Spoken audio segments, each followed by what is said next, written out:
History, a subject loved by many, a subject most of us had to take, a subject I was never really a fan of. And look, don't get me wrong, it's way better than taking geography for all those people over there, but when it comes to memorizing history, it just felt like it was a chore. I was so interested in history, but our teacher wasn't as enthusiastic as us, leading to some of the most boring lessons that we had to slog through. More importantly though, I was never a big fan of history because I just felt like in history class, we never asked ourselves the hard-hitting questions. Did the Treaty of Versailles plant the seeds of World War II? Were the Allies always the good guys? I have a better question. Who cares? Who cares what happened in the past which can have a potential impact in our future and affect us on a daily basis because history tends to repeat itself? Who cares? The real question is, which we should be asking ourselves, is how well would the angry birds actually do in war? I know what you're thinking. How do I get from A to B? How do I go from talking about real life history to a game about shooting superpower birds with a giant slingshot? It sounds far-fetched, but here in this channel, far-fetched is what we're all about. You see, this video has actually been in the works since I was a kid. My great-grandfather served, and when I was younger, he used to tell me stories about the Japanese occupation. The one story that stood out from the rest was a story about how the Japanese used real-life birds as weapons. Everybody used to laugh at him for this story in particular, saying it was made up, that it was fake. But I always noticed how uneasy he got when I played a certain mobile game about shooting birds, as if a certain sound was bringing him back to the old days. I always thought that the government was hiding something from us, but I can never put my finger on it. As if in the background there was always something there, right underneath our noses. Yeah, sure, my great-grandfather was an alcoholic. Sure, he was kicked from the family group chat for reasons I cannot say in public.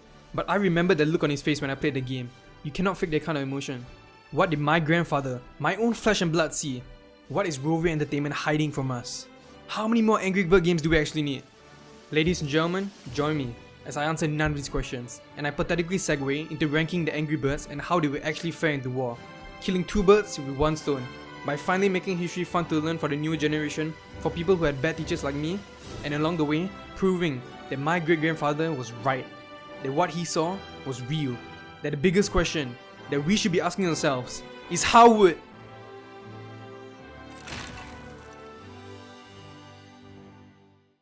Alright, ready up! Fall in line, people, no more fun and games, it's time to get serious. Okay, first up we have Triangle Bird. Apparently his name is Chuck. I will not be calling him Chuck. So Triangle Bird has a special power of going fast, making it so he's able to destroy not only glass, but wooden structures as well. Guys, I'ma keep it a Chuck. Triangle Bird's a good all-rounder, but if I'm going to battle, will he be my first pick? Probably not. Other species, they can do so many cool stuff. They can use their powers to go back in time travel. But all Triangle Bird can do is break wood. Sure, if this is the Roman era where all of them are fighting in forts that were made out of wood, yeah, he'd be a good pick. But it isn't. Times have changed and Chuck has faded into obscurity. Yeah, he's cool and he has the best personality, but if he's not even able to break stone in a war landscape where everything is made out of stuff hardened in stone, how can I rely on him when the time comes? I'm sorry, but if you're talking about bringing Angry Birds to an actual war, I just don't think Triangle Bird can perform. Is what I would say 18 years ago, when I wasn't an enthusiast of history. You see, on the surface level, Chuck can only break wood, but we gotta look at it on a deeper level, because Triangle Bird's influence can be seen long before our time, all the way back in World War II. Let me introduce you to Blitzkrieg.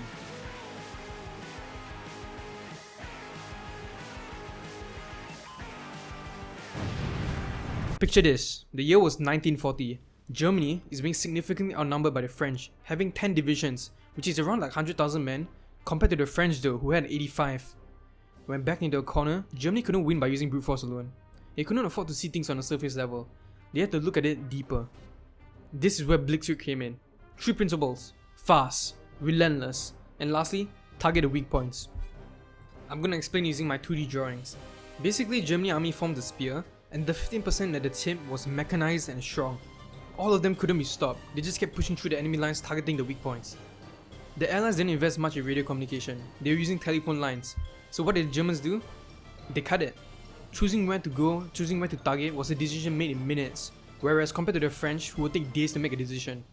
They were relentless, they were too fast, but most of all, they attacked the areas where it would hurt the most. Sounds familiar? Triangle Bird isn't a cannonball, he's a needle.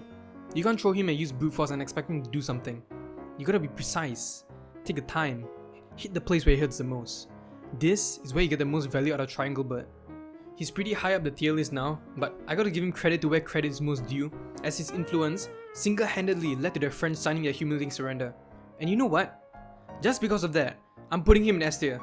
From only being able to destroy wood to making their friends surrender. Thank you for your service, TriangleBird. Alright, okay, next up we have GreenBird, also known as Hal. I will not be calling him Hal. People say Genji's tough to play, people say Spider-Man's tough to play. None of these characters come close to the amount of skill needed to actually hit something GreenBird.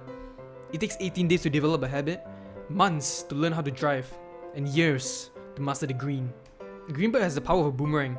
His job is to miss the entire building completely, giving the enemies hope that they could actually live to see another day. They're relinquishing their hope as he comes back, hitting them with the full force of a freight train. He isn't a game changer, he's not going to turn the tides of a battle, but what he can do is win battles with style. What other Angry Bird can win battles by doing a little 360 no-scope? Nobody! Yeah, he'll miss 90% of the time, but when he hits, there is no other activity in the world that gives you the same amount of dopamine. He's a good pick for a certain kind of people. You see, some men, they aren't going to battle to win. They're doing it for the love of the game. Like YellowBird, GreenBird isn't a cannonball. He's a boomerang. He's not meant to be fighting the front lines, because he is the only bird with the special power of cutting off the head of the snake. So what do I mean by that? Usually in battle, both sides will have like an important figure of sorts. Usually like a leader, a political figure, but when the guy is gone, the head of the snake, everything around them crumbles.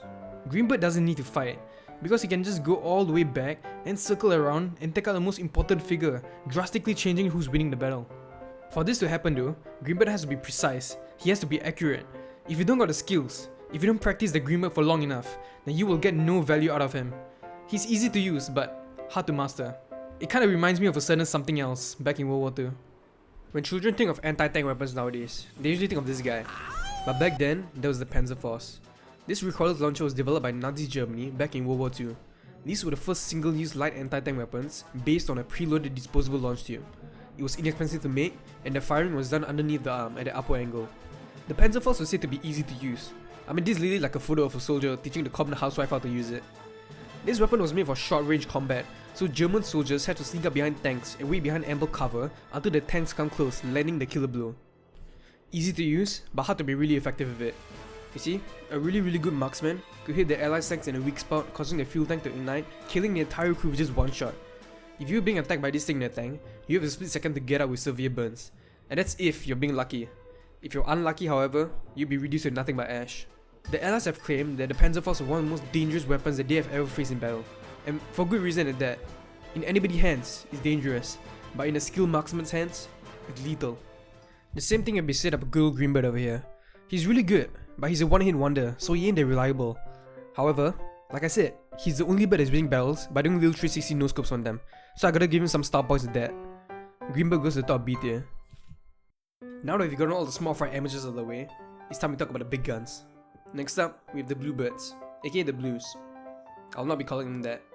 Out of every bird on this list, these are the birds who are feared the most. Birds so powerful that just a mention of the names might cause something to crumble and fall. They have the strength of 100 lions, yet they are able to fly in the air with so much grace. Forget the war, if Earth ever grows to a tournament of power again, these are my top 3 picks. Goku, Frieza, the android guy, all 3 of them needed each other to win against Jiren. They're frauds! Put them in the chair! Just one of the BlueBirds is enough to humble Jiren and make him look like he's nothing. This is why you, yes you, the person watching this video right now, if you are going to battle, you have to bring the BlueBirds with you. It's basically a no-brainer. What's that? Am I going to bring the BlueBirds to the battle when the time comes? Look, guys, I'm too humble for that, you know. Like, these BlueBirds are overpowered. It's basically like the meta, and I do not like using the meta, so it just ain't for me. What's that? Is life and death in war, and I should protect my loved ones with everything I can? Yeah, but you know what I'm saying? Like, these BlueBirds are so good that I don't think I can bring myself to, you know, like, I just... Okay, they're ass, okay? The BlueBirds are ass. Damn! I was sitting in my room for 3 whole days trying to think of something good to say about these BlueBirds, trying to find a silver lining between their uselessness, but I couldn't. They have the power to split into trees, but if you take 0 times 3, you're still going to end up with... 0? You went from having 1 piece of crap to 3. The best these birds can do is break glass. Good for them, I guess. They're able to do what every other living being on Earth can do. Also, law-wise, these guys are basically teenagers, which doesn't help the case at all, because they do not have the attention span for war. I have a core memory, when I was younger, there's this one Angry Birds level that I couldn't beat. That one time though, I nearly did. There was one last tower was left standing, and it was a stone tower, which was alright because it had a wooden foundation, so it'd be easy for me to topple it over. I was all out of birds except one. All the hope, all the joy I had in my eyes left as soon as I found out that the last bird I had was the bluebirds. I remember hitting one of these, and then I hit one of these. These birds are the definition of quantity over quality, very reminiscent of what the Japanese used to do. When all other options were exhausted and the hopes of winning the battle were low, the Japanese soldiers of World War II turned into something that put the fear of God into everyone they went up against. They turned into men with nothing to lose.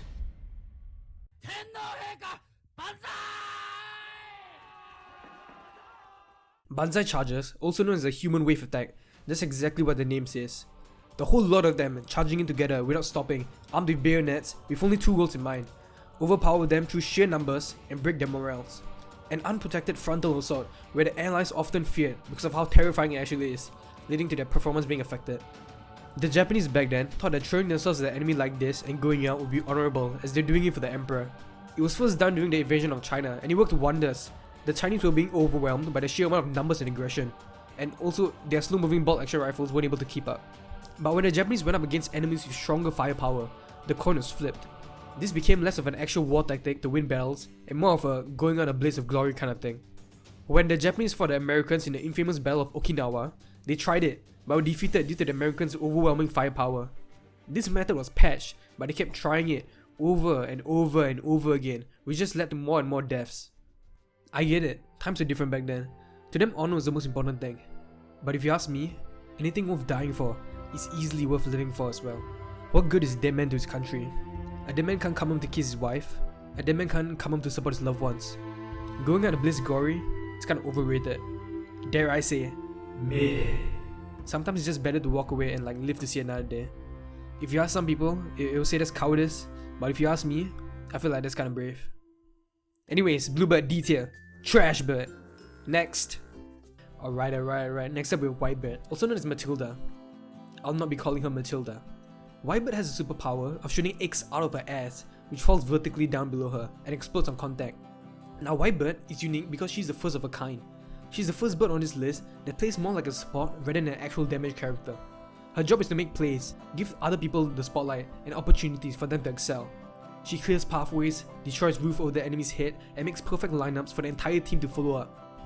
She's the mama bird for a reason. She just wants everybody in her family to succeed. WhiteBird is the closest bird we have to an actual support bird. So in that sense, she's the closest thing we have to an actual medic. Medics themselves don't often get praise and respect they deserve, but they sure as hell earn it in the battlefield.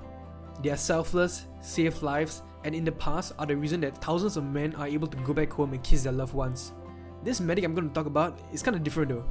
He was selfless, don't get me wrong. He did save the lives of many men, but he couldn't save himself. And also, he wasn't really a man. It was 1918, World War I. The Americans were up against the Germans. A man named Wilsey led his battalion of 500 men through a ravine, not knowing that this would end up being in their hell. Their supplies were cut, Wilsey troops were isolated, the Germans were relentless. Wave after wave after wave, they were dropping like flies. They were surrounded by the enemies, surrounded by snipers, people with flamethrowers, and were constantly being bombarded by hand grenades. Things got so out of hand that they were even falling through friendly fire. Wilsey and his men couldn't take it anymore. Back in World War I, technology wasn't as advanced as it was today. Wilsey and his men couldn't WhatsApp his allies for backup. The only thing Wilsey could do was use one of the 8 carrier pigeon medics to get the message across that if no help was being sent, this place would be their graves. So he took out the first pigeon, he wrote a note on his leg asking for help, and he let her free. This bird was immediately shot up by the Germans. So he was like, phew, thank God I brought like 7 other birds for backup. He took out the second bird, he wrote a note on his leg again asking for help, and he let her free. This bird was immediately shot up by the Germans. The Germans were hell-bent on keeping them here and wiping them out. Bird after bird, Wilsey sent again and again, and they were shot, and they fell. He got down to the very last bird. Wilsey sent his men last hope to leave this place. Churami was his name, sending messages was his game.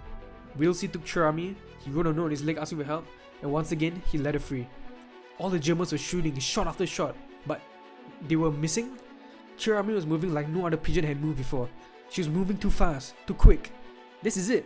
This is finally the... Churami was shot, and she fell down like the rest. All of the writing was on the wall. These men, Every single one of them were gonna die here. Deep down, all of them knew that this is how it's gonna end up, but now they finally accepted the fates. But right as they did, when all hope seemed lost, a miracle happened. Churami stood up.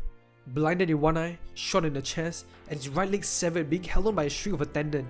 He stood up, and he went off. Boom! Boom! Boom! All of the Germans were desperate. They could not let this pigeon send back up. But it was too late. Churami flew, and he kept flying for 40 kilometers, delivering the message being on the verge of death. That day, Churami saved the lives of 200 men. A pigeon saved the lives of 200 men. Unfortunately, post-war, the injuries were too much for Churami, and he passed away soon after. Churami in French means dear friend, and he truly lived up to the name. He had no idea what he had to do, but he gave it his all to do it. Medics may not have the most glorious moments in the battlefield, but they can sure as hell have the same, if not a bigger impact during battle. WhiteBird, she's going to A tier. Okay, next up we have MaroonBird. Apparently his name is Terrence. I would not be calling him Terrence, lame ass name, man, what the hell. Anyways, he has a superpower of being really big, I guess. I also used to be really big, but trust me, it wasn't seen as a superpower. So I don't know what makes MaroonBird so special, but anyways, he's pretty strong, I guess. Wait, how come I can hear my inner voice? Oh god. What are you showing me?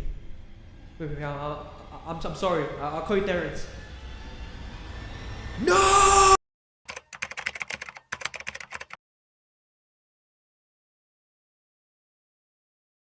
Alright. Next up we have the BlackBird, also known as the bomb. And he has a unique superpower of turning everything he touches into candy. He was one of my favorites growing up, and it wasn't because he was OP and he was easy to use. It was because he had a cool personality, a unique name, and it was because he was OP and he was easy to use. I don't know what's with explosive characters in video games and taking no skill to use them, but they are right up my alley. If YellowBird's a needle, and GreenBird's a boomerang, then BlackBird's a freaking RPG. This guy is the firepower of your team. He's your powerhouse. A first draft pick for many, you want this guy on your team. BlackBird's influence can be seen from throughout the ages. I mean guys, do I really have to explain?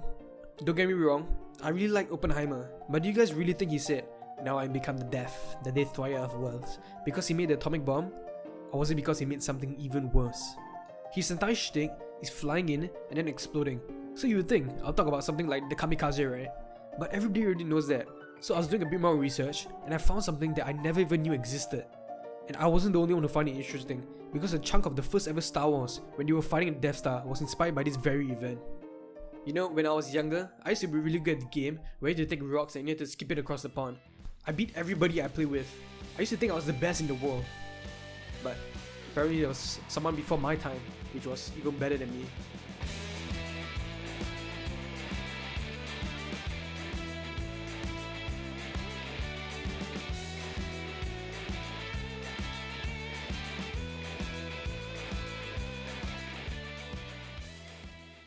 In 1943, the Brits were up against the Germans and they were looking for a way to cripple German industrial productions. It was a dark time. The morals were really low for the Brits. They needed this to work. So they gave the British engineers time for them to cook up something in the lab. And they cooked something that has never been cooked before. A bouncing bomb. This bomb spin backwards, so when dropped, it meant to skip across the water, bypassing all the defenses and then hitting its main target. So the British Air Force launched Operation Chastise. Their main target? The Ruhr Valley Dams, which contributed significantly to Germany's industrial productions.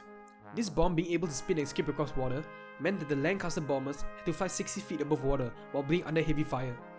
This was one mission where many of the men knew that they weren't coming back from, but they went anyways. Guy Gibson led 19 Lancaster bombers to attack the Ruhr Valley Dams, 8 of which were lost when the dust settled. It was a fierce battle.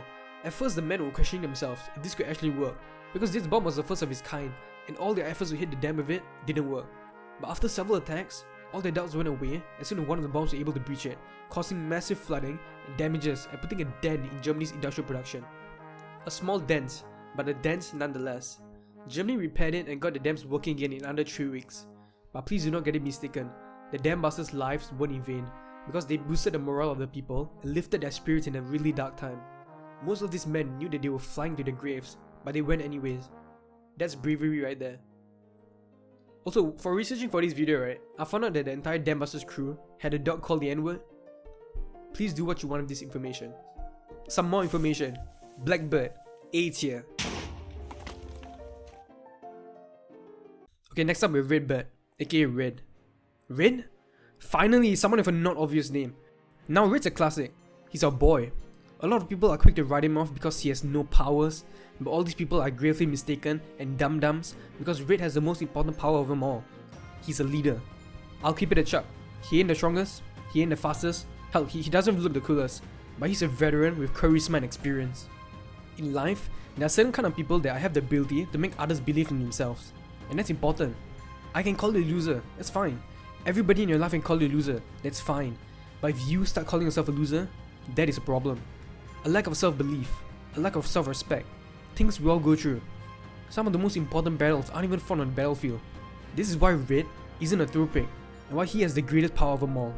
He has the power to inspire, he has the power to lead.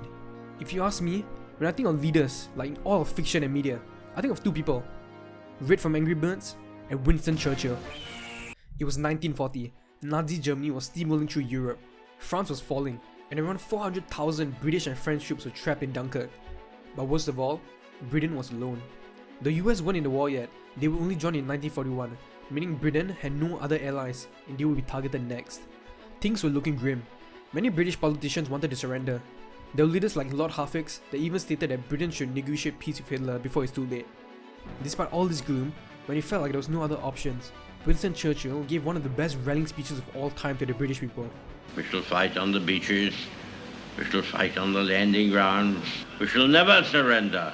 He inspired every single person in the country in a way that no one else could. Instead of letting fear take over, he made it feel like everybody was part of the fight together. He wanted civilians, soldiers, politicians, babies, everybody to stand together. Once France fell, Hitler launched an all-out attack on Britain, bombing them, trying to make them surrender. Churchill's speech prepared them for this, and they fought back fiercely with every single thing they got, eventually pushing them back. This was Hitler's first major defeat, and he forced him to cancel his invasion plans. A key example of how some of the most important battles aren't even fought on the battlefield. Churchill turned what could have been Britain's darkest moment into their most defiant stand. There is no point of having well-trained combat birds without a good leader. That is what makes Red such a key asset to the team. B tier. Moving on. Okay, next up we have OrangeBird, also known as Bubbles. And you know what? Since it's the last bird that I'm ever going to talk about, I will finally call him by his real name. I know, settle down. So OrangeBird has the power to enlarge himself once he's thrown, sort of like a puffer fish. He's the smallest bird, but the biggest bird at the same time. If you're bringing him to battle, always make sure to throw him at the center of any building. Throwing him at the heart of any structure, then expanding, is where he causes the most damage. He's also really good if you want to go about it like Solid Snake style, the sneaky route. OrangeBird is so small that you don't even have to slingshot the guy over. I mean, look at him. Are people really gonna see this guy and immediately discover that he's an Avengers level threat? No, you're probably gonna underestimate him and he's just gonna walk right in and expand and do his thing. Big things come in small packages, a quote that's really fitting for OrangeBird. However, I feel like we've only scratched the surface of what this bird can actually do. I've given you some strategies, but I've yet to reveal the best one. You see, I see potential in this guy. Like the first bird we talk about in this list, we're gonna look at things at a deeper level. And when you do, you realize that OrangeBird is the key. OrangeBird is the key to winning wars in the best way possible. And all he has to do is turn to a soccer ball.